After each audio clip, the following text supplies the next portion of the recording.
पिछले कल के वीडियो में अपन ने मापनी के बारे में चर्चा की थी और मापनी के बारे में आपको मैंने मापनी की परिभाषा, मापनी की आवश्यकता क्यों है, मापनी व्यक्त करने की विधियाँ, इनके बारे में बताया था।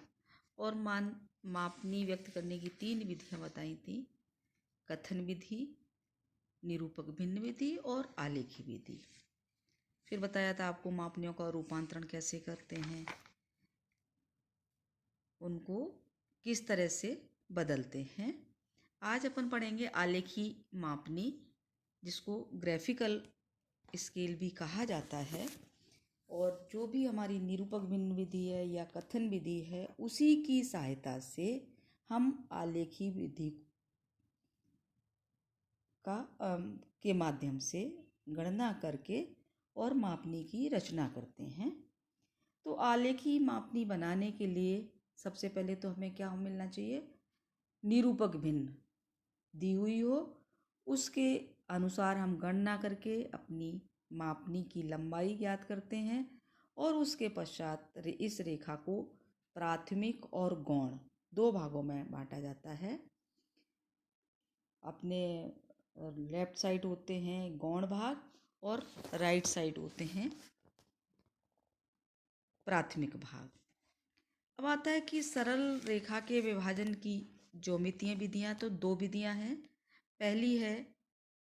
पहली विधि है कि मान लो कोई ए बी 2 सरल रेखा है, कोई सरल रेखा हमें दी हुई है जिसे हमें 5 समान भागों में बांटना है। तो हम कैसे बांटेंगे? उसके लिए हम क्या करेंगे? एक बिंदु पर, ए बिंदु है जो हमारा, ए और बी सरल रेखा है, तो ए बिंदु है उस पर हम एक कोण बनाएंगे, न्यून कोण बनाते हुए कोई एक रेखा खींचेंगे जिसको नाम देंगे AC रेखा। अब प्रकार में कोई दूरी भरकर, कोई नाप नहीं है, AC रेखा में समान दूरी के अंतर पर DEFGH 5 चिन्ह अंकित करेंगे। मैंने आप लोगों को इसका फोटो PDF भी डाला है। तो DEFG और H 5 चिन्ह अंकित करेंगे। H तथा B बिंदुओं को मिलाएंगे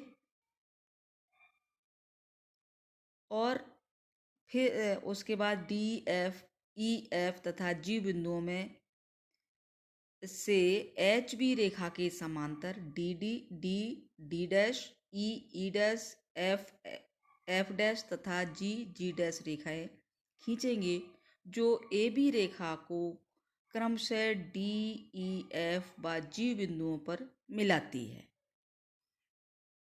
ए बिंदु सरल रेखा को 5 समान भागों में विभाजित करते हैं। एक विधि तो ये है। दूसरी विधि है, मैंने जो आपको चित्र भेजा है उसमें चित्र के अनुसार ए बी रेखा के दोनों सिरों पर विपरीत दिशाओं में AC और BC, AC और BC डैश लंब खींचेंगे।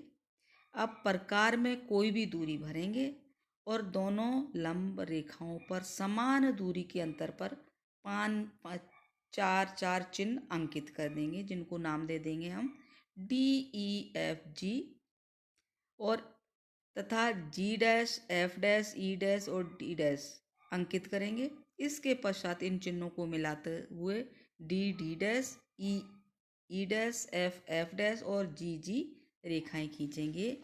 ये रेखाएं सरल रेखा को 5 समान भागों में विभाजित करेंगी। तो जो हम आलेखी मापनी बनाएंगे उसको इस तरह से ज्यामितीय विधि से उसको समान भागों में विभाजित करेंगे। अब आता है कि आलेखी मापनी बनाने के सामान्य नियम कौन कौन से हैं। जब हम मापनी बनाएंगे तो हमें किन किन नियमों का पालन करना आवश्यक है, कौन कौन सी बातें हमें ध्यान में रखनी है। तो पहला है, मानचित्र के आकार के अनुसार किसी भी लंबाई की छोटी या बड़ी आलेखी मापनी बनाई जा सकती है, परंतु भूगोल की अभ्यास पुस्तिका में प्रायः 12 से 16 सेंटीमीटर लंबी आलेखी मापनी बनाना अच्छा माना जाता है। छोटी से छोटी तो अगर हम सेंटीमीटर की बनाएंगे तो 12 सेंटीमीटर से छोटी ना हो और 16 सेंटीमीटर से बड़ी ना हो, ये उत्तम मानी जाती है। अगर हम इंच की बना रहे हैं तो 4 इंच से छोटी ना हो और 6 इंच से बड़ी ना हो।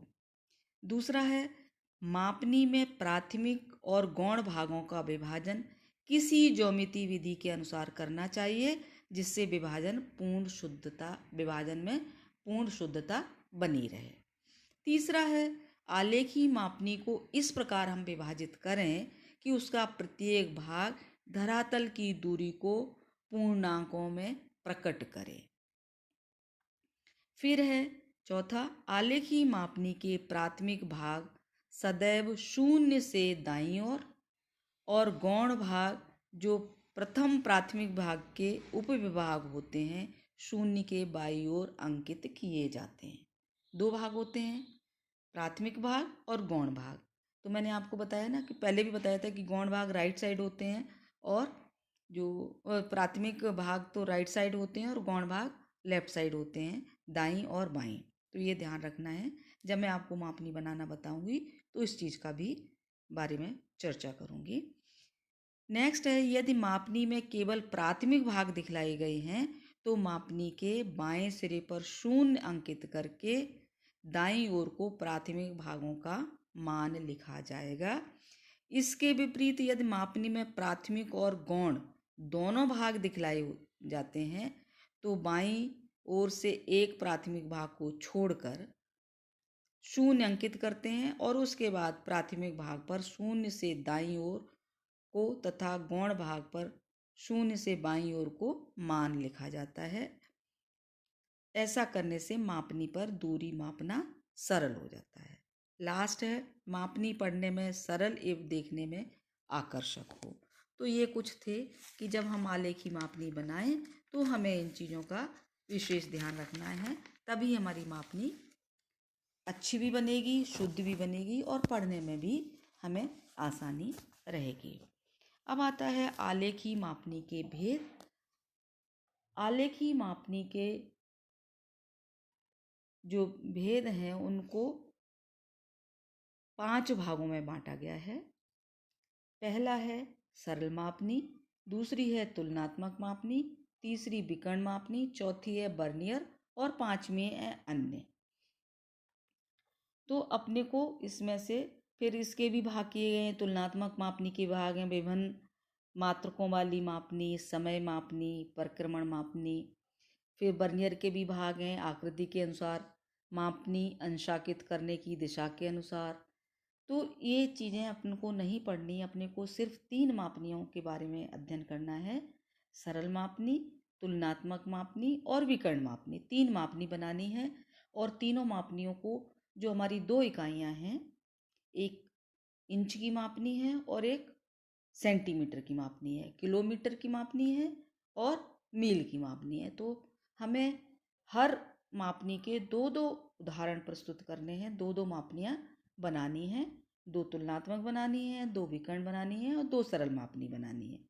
तो सबसे पहले अपन सरल मापनी की रचना करेंगे, जिसके बारे में मैं आपको अगले वाले जो वीडियो बनाऊंगी उसमें बताऊंगी कि सरल मापनी क्या होती है, इसको कैसे बनाते हैं और इसमें जो इकाइयाँ हैं वो कैसे दर्शाई जाती हैं।